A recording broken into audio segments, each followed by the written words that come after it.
Good morning. Welcome to Inquisition Update. My name's Tom Fress, and I'll be your host for the next hour.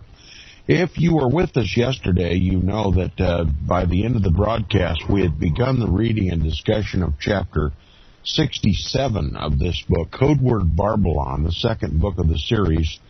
Antichrist is a woman alive and well again. The title of this chapter is Globalization. We've heard a lot about globalization.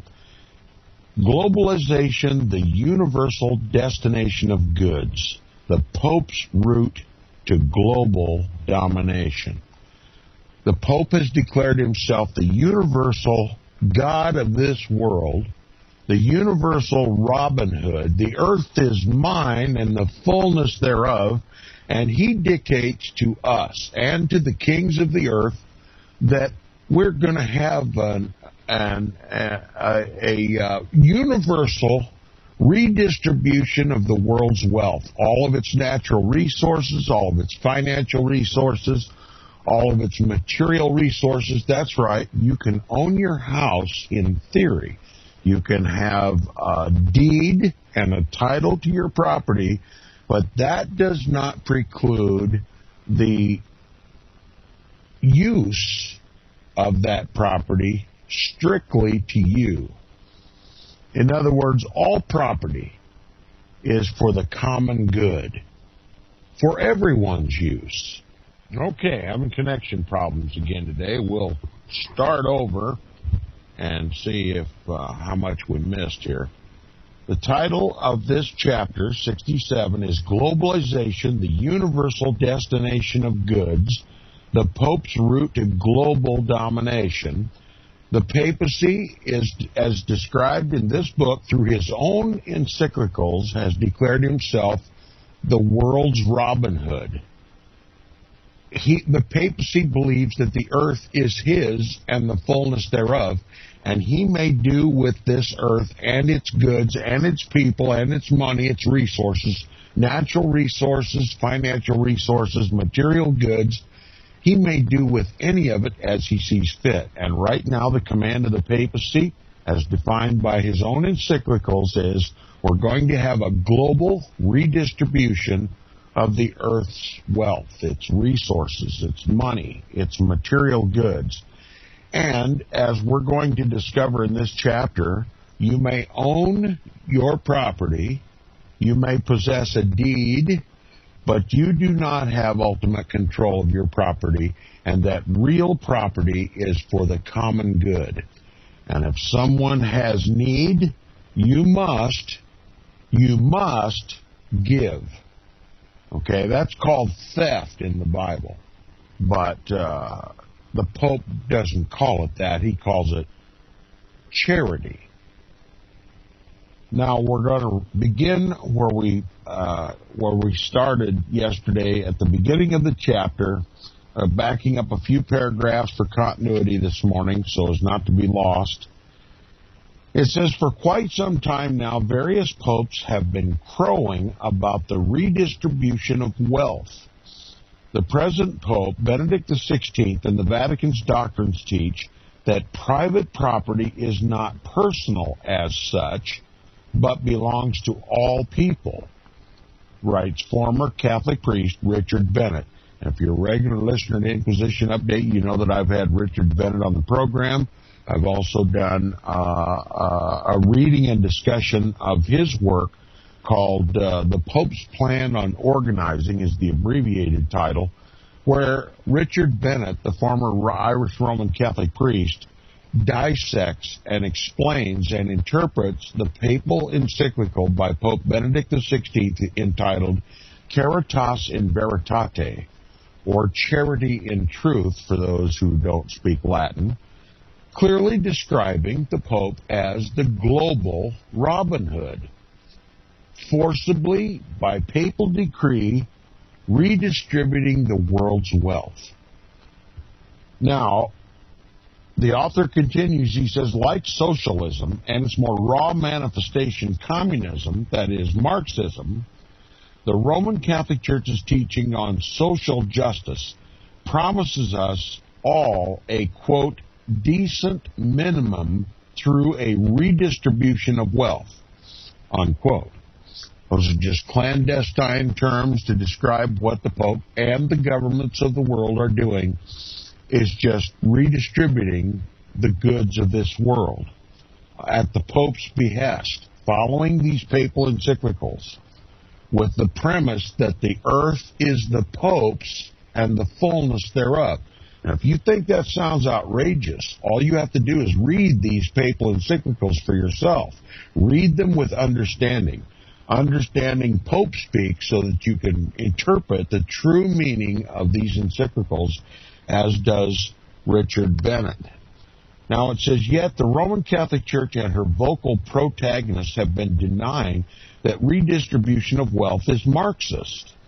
Redistribution of wealth is exactly what Robert Mugabe, who was a Jesuit educated and trained, did in Zimbabwe.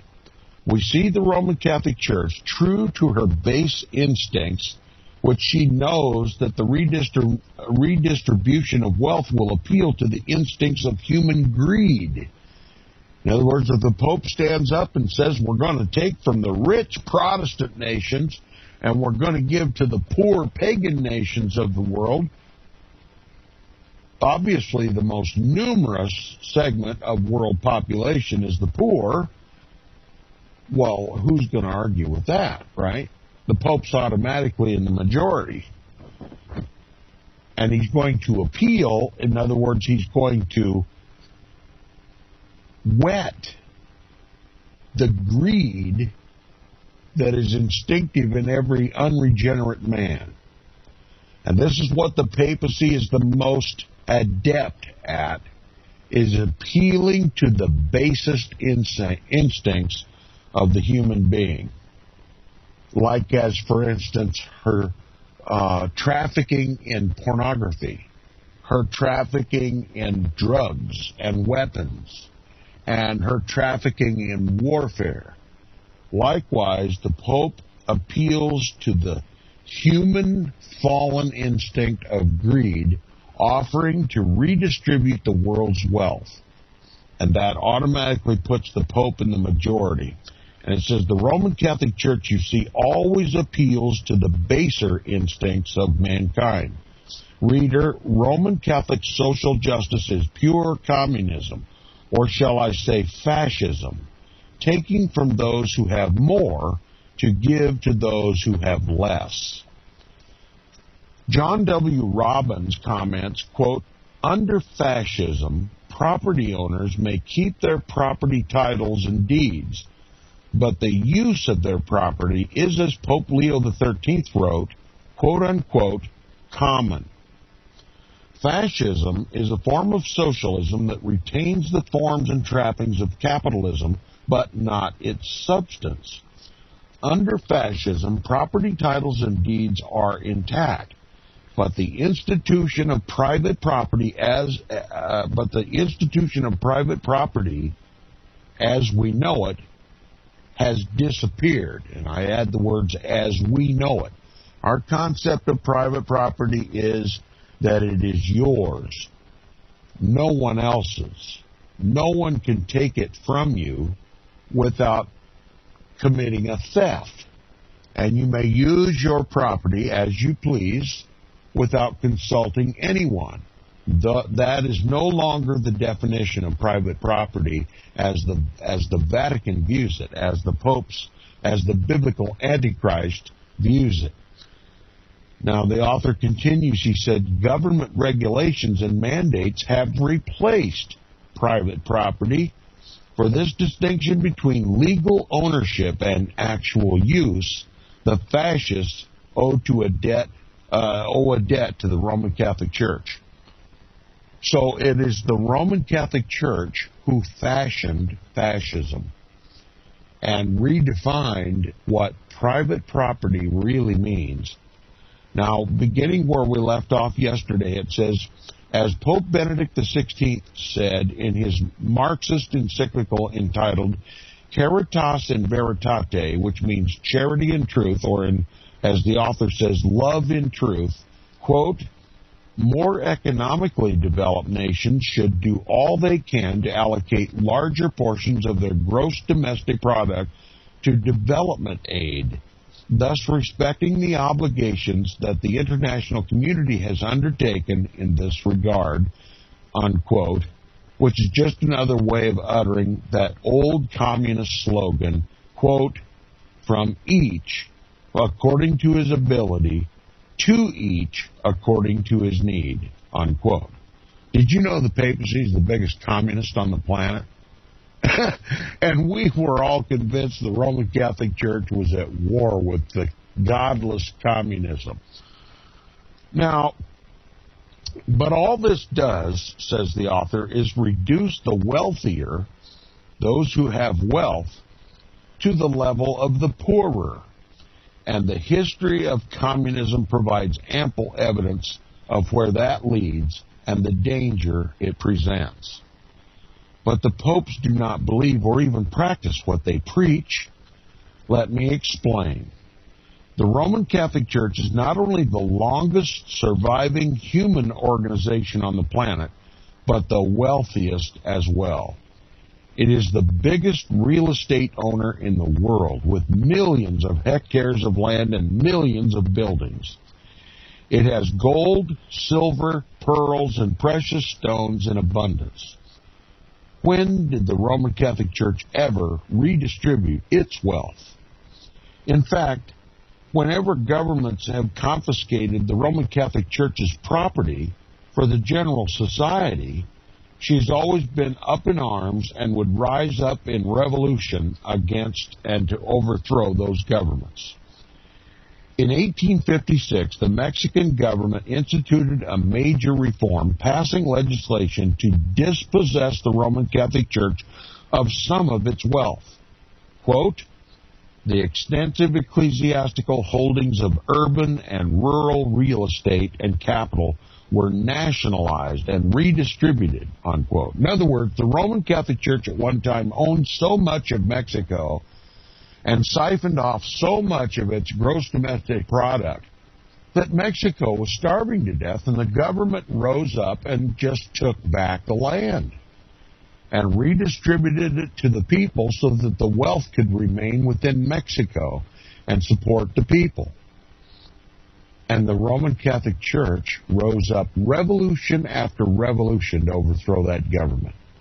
Now, most people, when I talk about the wealth of the Roman Catholic Church, and particularly when I read the books like the Vatican Billions or something, people scoff and laugh. They say the Roman Catholic Church is poor. They have to go out and campaign for donations all the time. When, in fact, historically, the Roman Catholic Church has acquired more land, more real estate, more wealth than any other human institution on the planet. Most people don't realize that the Roman Catholic Church is a church of works. In other words, you're saved by works. And there's no greater way to get a guarantee of salvation from the priests of the Roman Catholic Church but by slapping down a bunch of land to give to the church, or money, or jewelry, or any other material blessing. The church would be very happy to open the pearly gates to anybody who would give their wealth, the inheritance that should be set aside for children and future generations in the private sector, are given to the Roman Catholic Church on the guarantee of salvation. And the Roman Catholic Church is by far and away the most wealthy human institution on the planet. And now he's proving it. He's going to redistribute your wealth, whether you like it or not, and he's going to encourage the government of your country to do it for you by force. Historically, that's the Roman Catholic Church. Now it says, according to Jamie Shalicki, one of the aims of the reformed government in Mexico was to develop the economy by returning to productive cultivation the underutilized lands of the church. The church owned all the land in Mexico. And it says, What was the Roman Catholic Church's response? It initiated several revolutions, quote, provoking decades of agrarian revolts and culminating in the Mexican Revolution. Quoting further, it says, various localized revolts ensued and a major insurrection swept the state in 1875 to 1876. But, quote, the Franciscans, that order of priests, the Franciscans avoided statutory privatization or redistribution of their monastery complex through a clever maneuver. They sold the property around 1845, but continued to occupy it with permission of the so-called absentee owner until about 1868. So the Roman Catholic Church knows how to play the game. She simply presumes to sell her property to a cooperative third party and the Roman Catholic Church. In other words, she just puts her wealth in trusted private hands, but she still maintains control. And that's what the Roman Catholic Church tried to do in Mexico. Meanwhile, says another author concerning the Franciscan maneuver, quote, the town knew nothing of the sale. Local families farmed the cropland, paying rent to an agent they thought represented the friars, unquote. And in February of 1915, the Roman Catholic Church was ordered to pay 500,000 pesos to alleviate the suffering of poor Mexicans, many of whom were Catholics. I can assure you that not a penny was handed over willingly, says the author. Rome never parts with her wealth. She'll command you to give away by force if necessary, but the vastly incalculable wealthy Roman Catholic Church never gives any of her material blessings. It says in 1926, unable to bear the thought of having to give up more of her wealth, the Roman Catholic Church took a stand against the Mexican government of Plutarco Elias Calles and turned to violence, orchestrating over 5,000 Cristeros, in other words, Roman Catholics, to initiate an armed rebellion which resulted in a bloody battle lasting fully 3 years. That, reader, is Vaticanism for you. Rome never changes. Jesus Christ did not support a redistribution of wealth by forceful means or by the state or any higher power. When on one occasion Christ was asked to get involved by lending his influence and authority to have a man redistribute his wealth, in other words, a share of his inheritance with his brother, Christ rebuked the petitioner, saying, man, who made me a judge or a divider over you? Unquote. And he turned to his disciples and said, quote, take heed and beware of covetousness, for a man's life consisteth not in the abundance of the things which he possesseth. Luke chapter 12, verse 14 through 15. Yet Benedict's predecessor, Pope John Paul II, stated this, quote, it is necessary to state once more the characteristic principle of Christian social doctrine. The goods of this world are originally meant for all. The right to private property is valid and necessary, but it does not nullify the value of this principle. Private property, in fact, is under a social mortgage, which means that it has an intrinsically social function, meaning it belongs to the whole community, based upon and satisfied precisely by the principle of the universal destination of goods, unquote. Now, this cryptic phrase, the universal destination of goods, is just a cryptic way of saying the universal redistribution of the world's wealth by force. Now, this social mortgage referred to is the Pope's way of saying that whatever property you have is merely held in trust for the common good, or the rest of society, as the need arises. The papal encyclical Gaudium et Spes, the Vatican II Constitution, often quoted by Pope John Paul II, explains, quote, If one is in extreme necessity, he has the right to procure for himself what he needs out of the riches of others, unquote. Let me read it again. If one is in extreme necessity, he has the right to procure for himself what he needs out of the riches of others. The papacy has endorsed theft. As long as you can claim, according to the papacy, extreme necessity, then you have the right, says the Pope, to take from someone else because you have need. There's that social mortgage. It's transferred from one to the other under papal decree that if you have need, you can take from someone else who has plenty.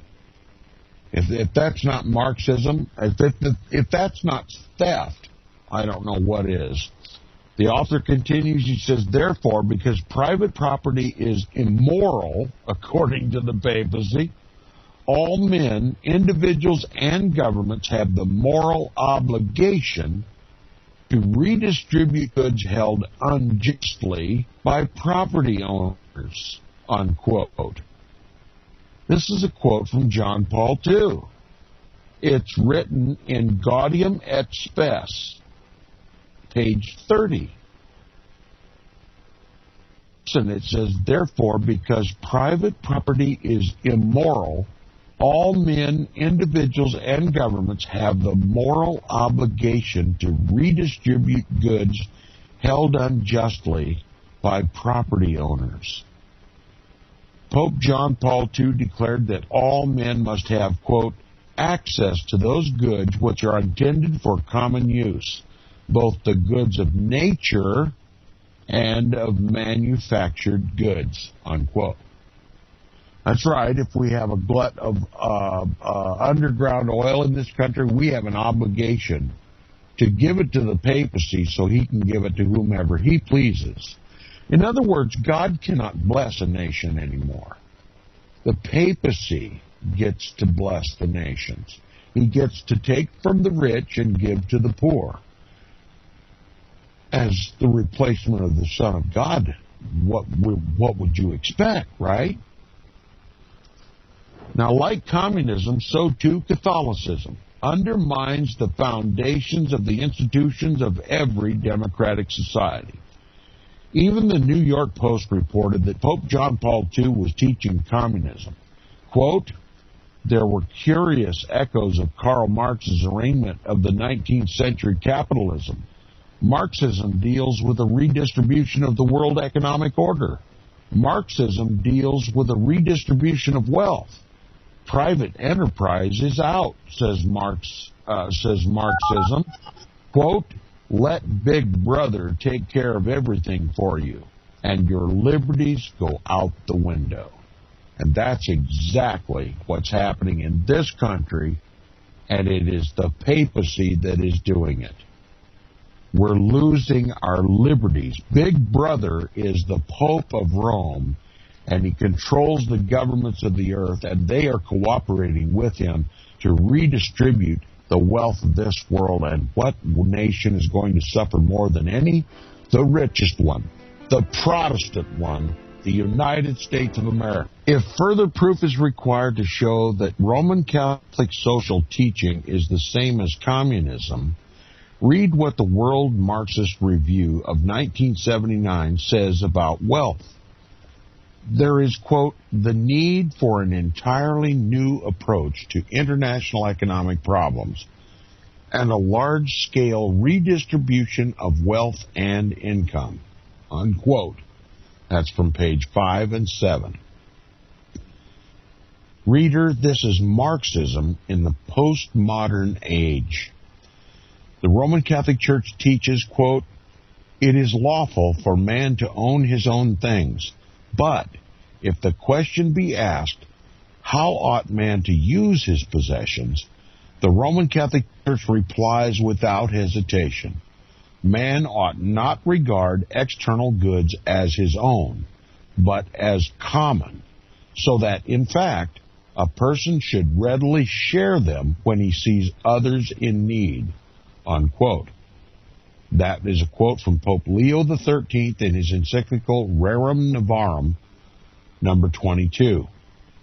Now, this greedy doctrine of a claimed prior right to all goods based on need, the Pope says, is the aim of a just social order, to guarantee to each person, according to the principle of subsidiarity, his share of the community's goods, unquote, from the encyclical Deus Caritatis S, section 26. This is socialism in the name of religion. This is global socialism, a global redistribution of wealth in the name of the Vicar of God, the Pope of Rome. President Barack Obama has also spoken repeatedly about this commitment to the redistribution of wealth, as promulgated by the popes, based on Pope Leo XIII's Rerum Novarum, what the Roman Catholic Church calls the fair distribution of wealth, unquote. So the papacy is going to decide what's fair. Your back isn't going to decide what's fair. You can work till your back breaks and try to live and store up something to give to your children. But if the Pope needs it, if the Pope believes it should rightly belong to someone else, if it's fair, says the Pope, to take from you to give one to someone who doesn't work, then there's no recourse. You have no recourse. Now, the author says, I'll close this chapter with a final germ of corruption from the Roman Catholic Church's Catechism.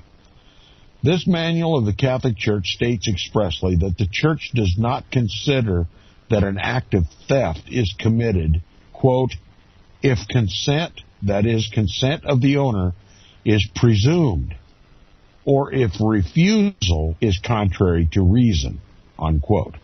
That's right. It's not theft if it is presumed that you've given permission for somebody to take it from you.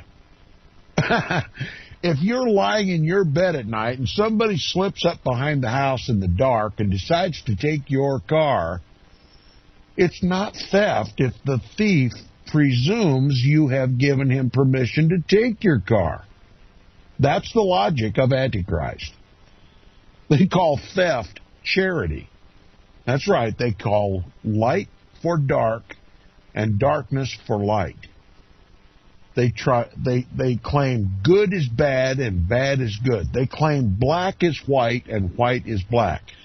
Completely contrary to the Scriptures, but who reads the Scriptures anymore anyway, right? The author says, what? So we can arbitrarily presume the consent of the owner and then take his or her possessions? And contrary to whose reason? The thief? Or the church that empowers the thief? Reader, only the Roman Catholic Church could reason this way. Any wonder that the Jesuit-trained Robert Mugabe has acted accordingly? I long for the day when I see the Roman Catholic Church giving away its wealth to the poor.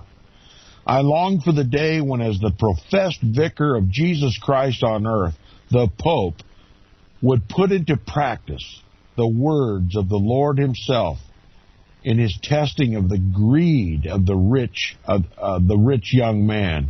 Quote, go and sell that thou hast and give to the poor. Matthew chapter 19, verse 21. Will the Pope pass this test? That would be the day when he stops lecturing about the gospel and perchance starts living it. But that's not hardly going to happen, is it? Chapter 68 is entitled The Abomination of Desolation, What Mary Said. We're going to start talking about some of these Marian apparitions, these demonic apparitions attributed to the Virgin Mary as a source of the corruption of the Roman Catholic Church. That's where it comes from. A lot of it comes from this so-called apparition of Mary. It begins with a quote from Revelation chapter 14, verses 9 and 10. It says, "If any man worships the beast in his image and receives his mark in his forehead or in his hand, the same shall drink of the wine of the wrath of God, which is poured out without mixture." And another quote from Matthew chapter 24, verse 15. "Therefore, when you see the abomination of desolation spoken of by Daniel the prophet standing in the holy place, whoever readeth, let him understand." Now, the author begins the chapter by saying, in the not-too-distant future, the once great democracy of the United States of America will abandon its republican principles, and through its legislatures pass laws in support of Roman Catholic teachings and dogmas, thereby putting an end to religious liberty and freedom of conscience. This will be the utter undoing of America, its constitution, and its prosperity. For as Alexis de Tocqueville, the great French political philosopher and historian of the 19th century, wrote, quote, "America is great because America is good. And if America ever ceases to be good, America will cease to be great," unquote. And I would just add that America was great because America was Protestant. And when America ceases to be Protestant and biblically oriented and becomes papally oriented, America will cease to be good and great at the same time, and we're seeing that fall take place right today, and you can put the blame on Vatican Council II and ecumenism. The great Jesuit effort to make America Catholic and to pronounce the Protestant Reformation a failure, a grievous spiritual error, and return the Protestants under the authority of the papacy. This is the downfall of America. This is why America is no longer good, and this is why America is no longer great. It's the destruction of Bible-based Protestantism in this country. You can sum it all up in that one thing: Bible-based Protestantism. Now, while still in office, former United States President George W. Bush Jr. told a group of Roman Catholic bishops on March 21, 2001, quote, "The best way to honor Pope John Paul II is to take his teachings seriously and put his words and teachings into action here in America," unquote. In a similar vein, President Barack Obama has said that he has been profoundly affected by Roman Catholic teachings. Now, reader, is it not logical that if one is profoundly affected by certain teachings, one is also very likely to take such teachings seriously and put those teachings into action? What then is to stop President Barack Obama from passing laws that reflect his profound convictions and beliefs? And what other reason could there be for Mr. Obama surrounding himself with Jesuit-trained Roman Catholic advisors and aides as heads of his White House departments? On October 13, 1917, an entity calling itself the Virgin Mary appeared to three shepherd children, Lucia, Francisco, and Jacinta, at a village called Fatima in Portugal. This entity, and we will not call her Mary here on Inquisition Update. We know Mary lies peacefully in her grave, awaiting the resurrection of the righteous. She is sleeping, waiting for Christ's return. She was mortal. She's waiting on her immortality. So whoever it is that is all over the world speaking in the name of Mary is an entity, a satanic entity. The author says this entity warned the world of what his master would bring upon the earth. This third vision or message of Fatima was confirmed by Pope John Paul II in 2005. This Mary warned that, quote, Satan has unleashed the full power of his demons, unquote, and we should expect a stream of unparalleled catastrophic events that follow each other in quick succession. A steady buildup of distressing and chaotic forces in nature and in the human sphere. This demonic entity was forecasting the winds of Armageddon. What is Armageddon? The best place to start is to refer you to another passage from this entity claiming to be the Virgin Mary. Here is what the entity said in another of her apparitions, this time on the mountain of La Salette in France in 1846. Quote, if my people do not wish to submit themselves, I am forced to let go of my son. If you do not wish my son to abandon you, I gave you 6 days to work. I kept the 7th for myself, and no one wishes to grant it to me. This is what weighs down the arm of my son so much, unquote. What did the quote-unquote Virgin Mary say was the issue that weighed down the arm of her son? The Sabbath.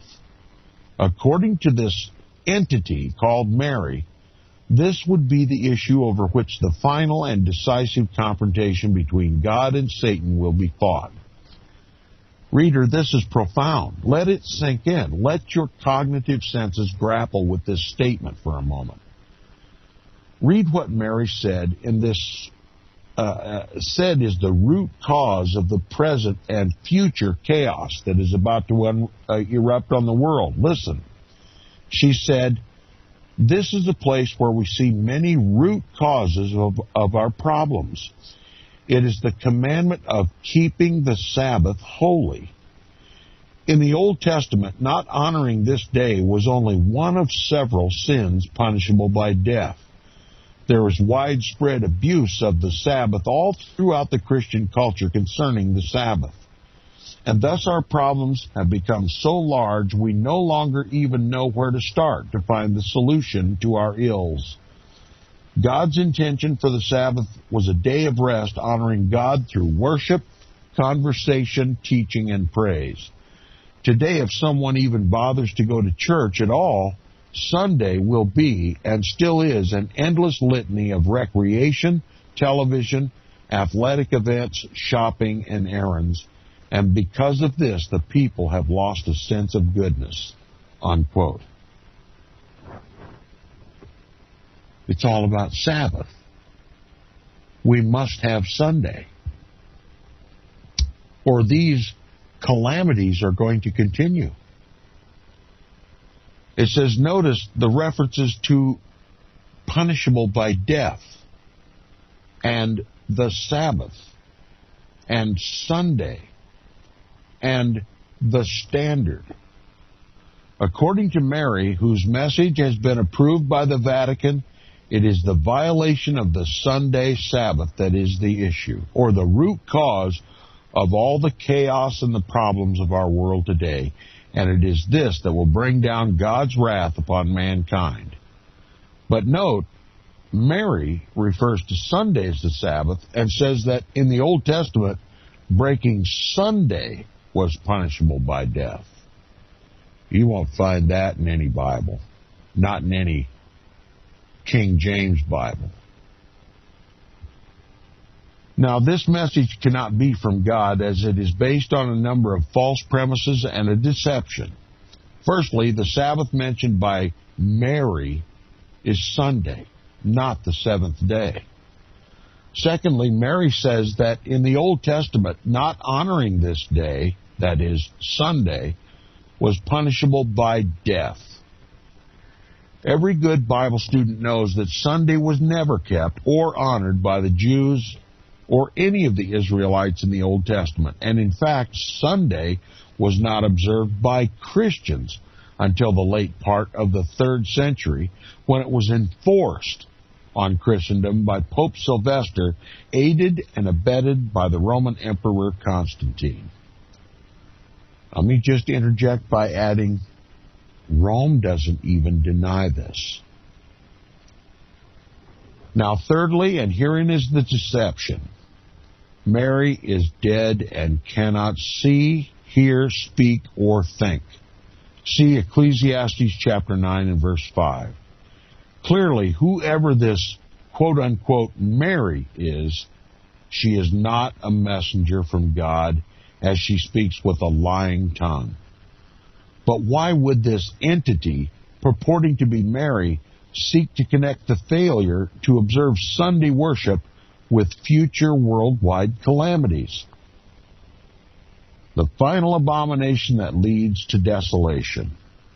Quote, "And when he had opened the 5th seal, the martyrs cried with a loud voice, saying, How long, O Lord, holy and true, dost thou not judge and avenge our blood on them that dwell upon the earth?"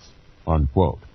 And, quote, white robes were given unto every one of them, and it was said unto them that they should rest yet for a little season, until their fellow servants also and their brethren should be killed as they were, shall be fulfilled. Revelation chapter 6, verse 9 through 11. What does this cryptic passage of the Bible mean? Let's consider this carefully. The Roman Catholic Catechism 2000 and 2002 edition states, quote, "In respecting religious liberty and the common good of all, Christians should seek recognition of Sundays as legal holidays." And that's where we're headed in this country. Sunday is going to be established as a legal holiday enforced by the government. Now, in 2005, church leaders of different Christian denominations were invited by the Roman Catholic Church to attend the 24th Eucharistic Congress that was held in Bari, South Italy, from May 21st to the 29th. Many of the denominational leaders made sure they attended. What was the purpose of this Congress? The theme of the Congress was, quote, "Without Sunday, we cannot live," unquote. What? Read it again. Without Sunday, we cannot live. What does that mean? The importance of Sunday to the Roman Catholic Church cannot be overstated. John Paul II, in his apostolic letter entitled Deus Domini, paragraph 29, said, quote, "Sunday appears as the supreme day of faith, an indispensable element of our Christian identity," unquote. Thus, we have highlighted here the issue that will be the cause of much controversy in the very near future as the Sabbath, the great dividing or polarizing issue at the end of time, unquote. And here's a quote. "Here is the patience of the saints. Here are they that keep the commandments of God and the faith of Jesus," unquote. Revelation 14:12. If I'm reading all the signs correctly, soon a mischievous law will go out from the legislative authorities of the Western nations, starting in America, compelling all to keep Sunday as the day of rest under the guise of workers' rights and family life and health, etc. Those who do not comply will be denied the right to buy or sell, according to Revelation chapter 13, verse 16 and 17. They will be threatened with civil and criminal sanctions and eventually with death, unless they agree to observe the first day of the week.